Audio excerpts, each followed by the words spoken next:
Would be happy to. Shane, we've heard obviously the talk's been third down for much of the year, 3 for 10 last week. What you got a couple games left. Just what do you want to see out of the offense to kind of show you the progress is going the right direction? I think it starts with just that crisp execution throughout 4 quarters. Not having a couple good ones like this past game where we started out doing pretty well on those third downs. I think we were 3 of the first 6, and then it kind of tailed off from there. So I think it really goes hand in hand with what we really want to see and hope to see from our offense as a whole is that crisp, clean execution throughout 4 quarters of football games. Jen? Why has that been so hard to sustain, though? Because you pointed out there's been some great drives where everything seems to be so efficient and effective, and then replicating that is hard. That's sure. Why has it just been like that hard thing to get over the hump with?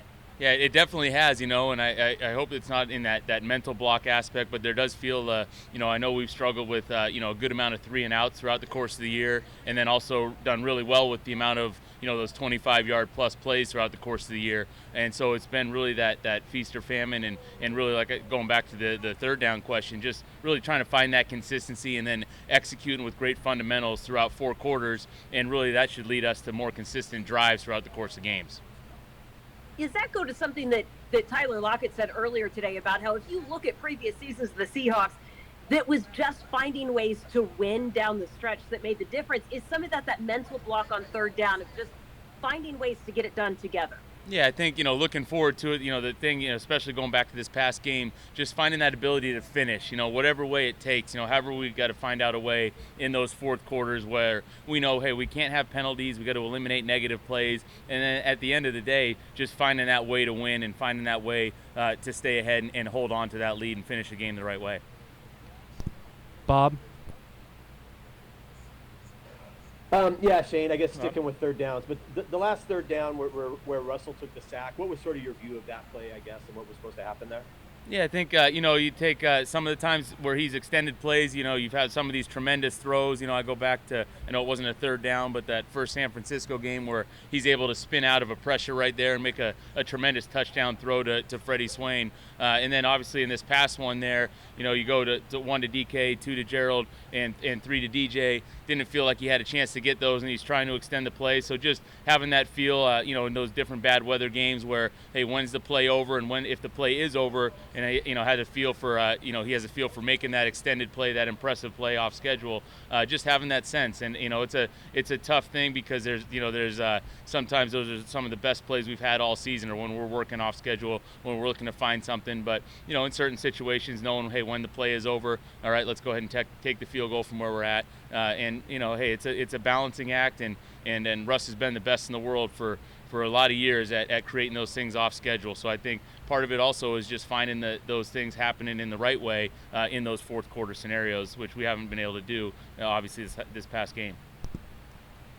Michael Sean? Hey, Shane, sorry, I missed a piece of your response there, but I heard you reference something being feast or famine. What were you explaining there? Just talking about, times this year where we've had that explosive ability on offense where we've been able to walk the ball down the field, but then we've really had too many 3 and outs throughout the course of the year. And, you really go back and look as we self-scout each week and seeing like some of the time of possessions that we've been involved in, a lot of that has come down to, we have some really quick scoring drives, or, we've had too many 3 and outs. So really finding that balance, obviously still wanting the explosive plays, still wanting the big plays down the field, but really focusing in on and improving not just the third downs, but the ability to extend drives and limit 3 and outs, or limit some of those quick drives that we've had that haven't resulted in points. When you look at why the offense hasn't performed up to what you guys feel is its full potential, is being feast or famine high on the list?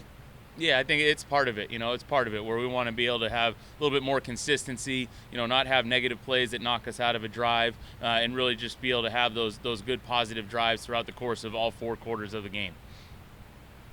Thanks. John Boyle?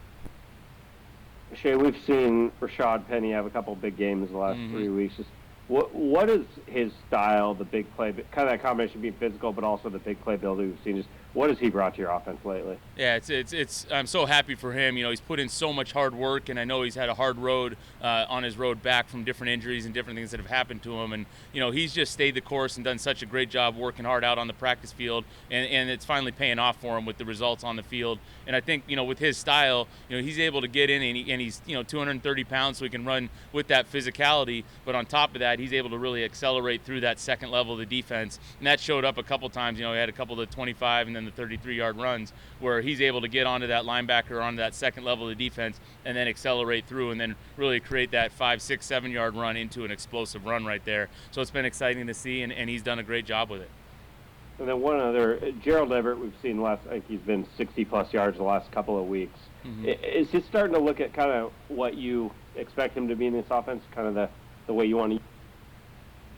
Yeah, no, I think Gerald, another guy that's just done a good job of just working hard all year long. And, as a tight end, when you're, with him and Will and Colby, those guys are asked to do a lot of different things throughout the course of a season with different alignments, different assignments, whether pass protecting or run blocking, and then also mixed in the routes and kind of lined up all over the formations. And so he's just done a good job of, hey, the targets, some games haven't gone his way, but when they have, he's had great results. And I think he's had done a really phenomenal job of bouncing back from a tough game a few weeks back, where he didn't let one kind of off performance really affect the rest of his season.